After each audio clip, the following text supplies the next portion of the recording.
Small businesses continue to be on edge, trying to anticipate exactly what's going to come next. Now, we are joined this morning by Brian Callady. He's the president of Michigan Small Business Association. Brian, good morning. Good morning. Thanks for having me on the show. Always a pleasure, sir. Now, small businesses are preparing for those restrictions to possibly be extended past next Wednesday. What type of guidance are you giving them at this moment? Well, at this point, we're watching the numbers very closely and pleased to see that the infection rates are seem to have crested and have started to come down.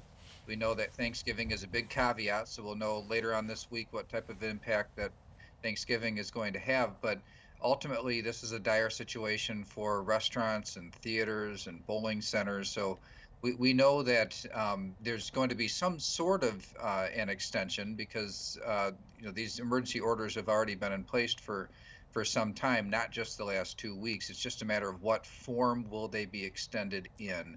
And our hope is that restaurants will be able to have in-restaurant dining again, and that bowling centers and movie theaters can open with their socially distanced practices. Now, as you already mentioned there about that restriction on in-person dining, we're still waiting for that judge's decision to possibly overturn that decision. Now, I'm going to ask you to pull out your crystal ball here. If things do become extended for restaurants when that ban with indoor dining, how do you see this playing out?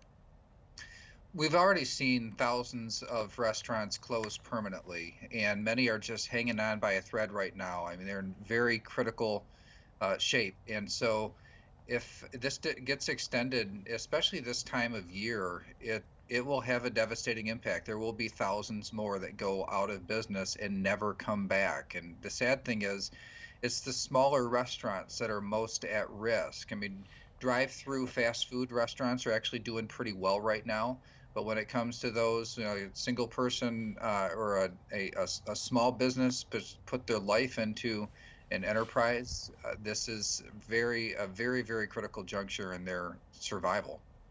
Now, before we let you go, Brian, I do want to go back to a couple of days ago where the state legislature did pass some sort of relief for small businesses, those grants, that's $15 per small business.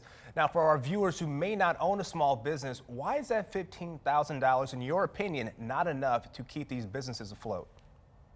Well, we know that the amount of need that comes around with a shutdown or having such severe restrictions in place for so long, the need is in the billions, not the millions. And so, while that $10 million allocated for small businesses will be a big help for 700 or 800 or so businesses, there's tens of thousands of businesses that are struggling right now. And so we do look to the federal government to have some stimulus support as well. I think it's really going to take federal help to make the type of difference that we need. It's an ongoing situation, Brian. We know you'll keep monitoring that and filling us in rather with what you know. Thank you for joining us this morning. We'll talk to you soon. Thanks, James.